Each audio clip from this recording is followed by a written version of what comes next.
ইরানের সর্বোচ্চ নেতার অবস্থান জানি, তবে এখন হত্যা করব না বললেন ট্রাম্প। ইরান ইসরায়েল সংঘাত বন্ধে মধ্যস্থতা করতে প্রস্তুত রাশিয়া। ইরানে হামলা চালিয়ে কি লক্ষ্য অর্জন করতে চান নেতানিয়াহু। প্রশংসায় ভাসছেন ইরানের সেই সাহসী উপস্থাপিকা। ইসরায়েলে 8টি ক্ষেপণাস্ত্র ছুড়েছে ইরান। বাজারে এসেই ঝড় তুলল ট্রাম্প মোবাইল। শিরোনাম শুনলেন, এবারে বিস্তারিত। ইরানের সর্বোচ্চ নেতার অবস্থান জানি, তবে এখন হত্যা করব না বললেন ট্রাম্প। মার্কিন প্রেসিডেন্ট ডোনাল্ড ট্রাম্প সামাজিক যোগাযোগ মাধ্যমে এক পোস্টে বলেছেন, আমরা জানি তথাকথিত সর্বোচ্চ নেতা কোথায় লুকিয়ে আছেন। তিনি একটি সহজ টার্গেট, সেখানে তিনি নিরাপদে আছেন।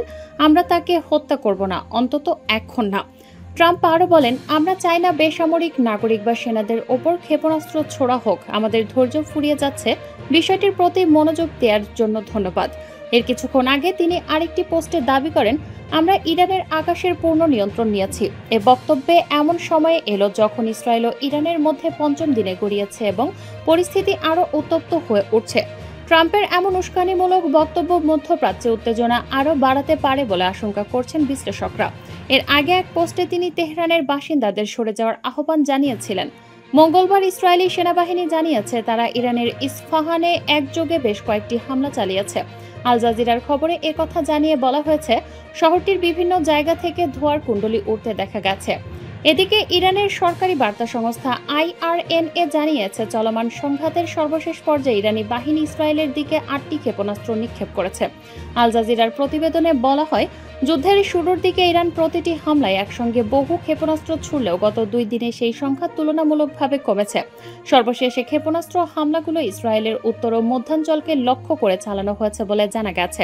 তবে ক্ষয়ক্ষতির সুনির্দিষ্ট তথ্য এখনো প্রকাশ করা হয়নি। ইরান ইসরায়েল সংঘাত বন্ধে মধ্যস্থতা করতে প্রস্তুত রাশিয়া। ইরান ও ইসরায়েলের মধ্যে চলমান সংঘাত বন্ধে মধ্যস্থতা করতে প্রস্তুত রাশিয়া। ক্রেমলিনের মুখপাত্র দিমিত্রি পেসকভ কথা জানিয়েছেন। আল জাজিরার খবর বলা হয়, নিয়মিত ব্রিফিংয়ে পেসকভ বলেন, রাশিয়ার প্রেসিডেন্ট পুতিন বলেছেন, ইরান ও ইসরায়েলের মধ্যে সংঘাত বন্ধে প্রয়োজনে রাশিয়া মধ্যস্থতা করতে প্রস্তুত।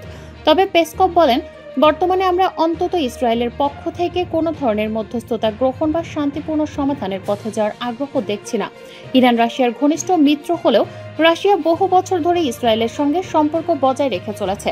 ইসরায়েলকে দূরে ঠেলে না দেওয়ার কৌশল অবলম্বন করছে মস্কো। মস্কোর স্টেট ইনস্টিটিউট অব ইন্টারন্যাশনাল রিলেশনসের সহকারী অধ্যাপক নিকোলাই সুরকভ আল জাজিরাকে বলেন, রাশিয়া একটি অত্যন্ত জটিল ভারসাম্যের খেলা খেলছে। দেশটি আন্তরিকভাবে একটা রাজনৈতিক সমাধান চায়। এদিকে চীনের প্রেসিডেন্ট শি জিনপিং মঙ্গলবার বলেছেন, তিনি ইরানের ওপর ইসরায়েলের সামরিক হামলা দেখে গভীরভাবে উদ্বিগ্ন। একই সঙ্গে চীন মার্কিন প্রেসিডেন্ট ডোনাল্ড ট্রাম্পকে উত্তেজনার মধ্যে আগুনে ঘি ঢালার অভিযোগ এনেছেন।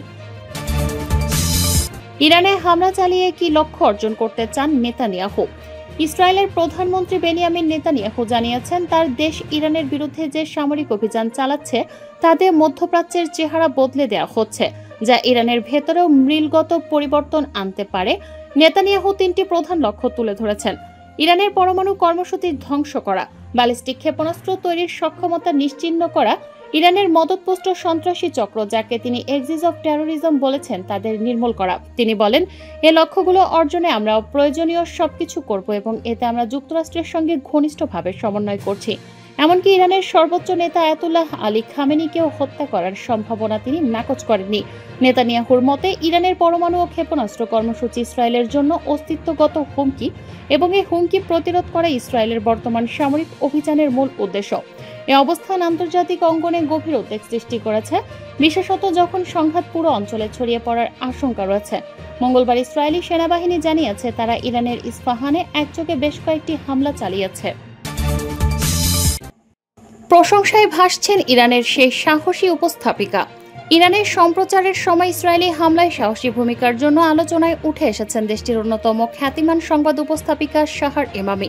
সোমবার রাতে রাজধানী তেহরানের Islamic Republic of Iran broadcasting IRIB ভবনে ইসরায়েলের আগ্রাসনের বিরুদ্ধে বক্তব্য দিচ্ছিলেন তিনি।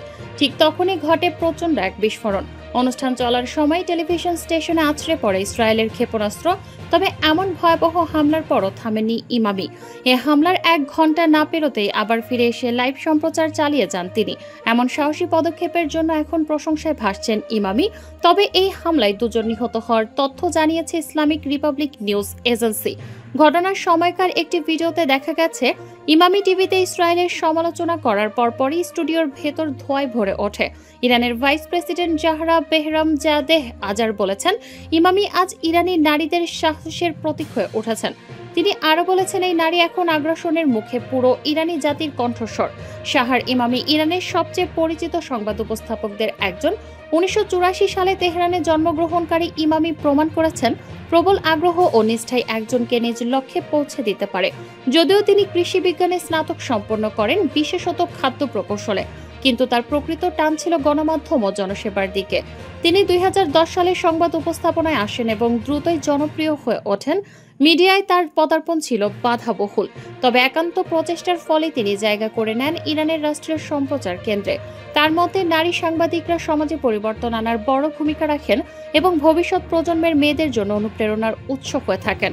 শাহর ইমামি বিবাহিত এবং তার একটি সন্তান রয়েছে। ইসরায়েলে 8টি ক্ষেপণাস্ত্র ছুড়েছে ইরান। ইরানের সরকারি বার্তা সংস্থা IRNA জানিয়েছে, চলমান সংঘাতের সর্বশেষ পর্যায়ে ইরানি বাহিনী ইসরায়েলের দিকে 8টি ক্ষেপণাস্ত্র নিক্ষেপ করেছে। খবর আল জাজিরার। প্রতিবেদনে বলা হয়, যুদ্ধের শুরুর দিকে ইরান প্রতিটি হামলায় একসঙ্গে বহু ক্ষেপণাস্ত্র ছুড়লেও গত 2 দিনে সেই সংখ্যা তুলনামূলকভাবে কমেছে। সর্বশেষে ক্ষেপণাস্ত্র হামলাগুলো ইসরায়েলের উত্তর ও মধ্যাঞ্চলকে লক্ষ্য করে চালানো হয়েছে বলে জানা গেছে। তবে ক্ষয়ক্ষতির সুনির্দিষ্ট তথ্য এখনো প্রকাশ করা হয়নি। এর আগে ইসরায়েলি সেনাবাহিনী জানিয়েছে তারা ইরানের ইস্পাহানে একযোগে বেশ কয়েকটি হামলা চালিয়েছে। আল জাজিরার খবরে একথা জানিয়ে বলা হয়েছে, শহরটির বিভিন্ন জায়গা থেকে ধোঁয়ার কুণ্ডলী উড়তে দেখা গেছে। এদিকে চীনের প্রেসিডেন্ট শি জিনপিং মঙ্গলবার বলেছেন, তিনি ইরানের ওপর ইসরায়েলের সামরিক হামলা দেখে গভীরভাবে উদ্বিগ্ন। একই সঙ্গে চীন মার্কিন প্রেসিডেন্ট ডোনাল্ড ট্রাম্পকে উত্তেজনার মধ্যে আগুনে ঘি ঢালার অভিযোগ এনেছেন। গত সপ্তাহে ইসরায়েল হঠাৎ করে ইরানের বিভিন্ন লক্ষ্যবস্তুতে বিমান হামলা চালায়। ইরান যেন পারমাণবিক অস্ত্র অর্জন না করতে পারে এর দাবিতে হামলা করা হয়। তবে ইরান জোর দিয়ে বলেছে তাদের পারমাণবিক কর্মসূচি শান্তিপূর্ণ। বাজারে এসেই ঝড় তুলল ট্রাম্প মোবাইল। ইরান ইসরায়েল চলমান সংঘাতের মাঝেই সোমবার 16 জুন আনুষ্ঠানিকভাবে যাত্রা শুরু করল ট্রাম্প মোবাইল। এটি মূলত মার্কিন প্রেসিডেন্ট ডোনাল্ড ট্রাম্পের নামে চালু হওয়া একটি নতুন মোবাইল ফোন সেবা। কোম্পানিটির পক্ষ থেকে জানানো হয়েছে, $499 একটি স্মার্টফোনের পাশাপাশি যুক্তরাষ্ট্র ভিত্তিক কাস্টমার সার্ভিস ও ঘরোয়া উৎপাদনে তৈরি হ্যান্ডসেট সরবরাহ করা হবে। সাম্প্রতিক উদ্যোগটি ট্রাম্পের ব্যবসায়িক সাম্রাজ্যের সম্প্রসারণ হিসেবে দেখা হচ্ছে। বিশেষ করে একাধিক নিয়ন্ত্রিত খাতে প্রবেশের ক্ষেত্রে এটি একটি গুরুত্বপূর্ণ পদক্ষেপ। বিশ্লেষকদের মতে এটি রক্ষণশীল গ্রাহক এবং ট্রাম্পপন্থীদের জন্য মূলধারার বিকল্প তৈরির একটি পরিকল্পিত প্রচেষ্টা। সাম্প্রতিক বছরগুলোতে ট্রাম্প পরিবারের ব্যবসা ব্যাপকভাবে ডিজিটাল মিডিয়া, ক্রিপ্টোকারেন্সি এবং ট্রুথ সোশ্যালের মতো ব্র্যান্ডের উদ্যোগের দিকে ঝুঁকেছে। ট্রাম্প অর্গানাইজেশন জানিয়েছে, এই ওয়্যারলেস সার্ভিস স্বাধীনভাবে পরিচালিত হবে এবং এর কাস্টমার সাপোর্ট যুক্তরাষ্ট্র ভিত্তিক হবে। তবে প্রতিষ্ঠানটি কোনো মোবাইল নেটওয়ার্ক ব্যবহার করবে তা স্পষ্ট করেনি কোনটি করবে।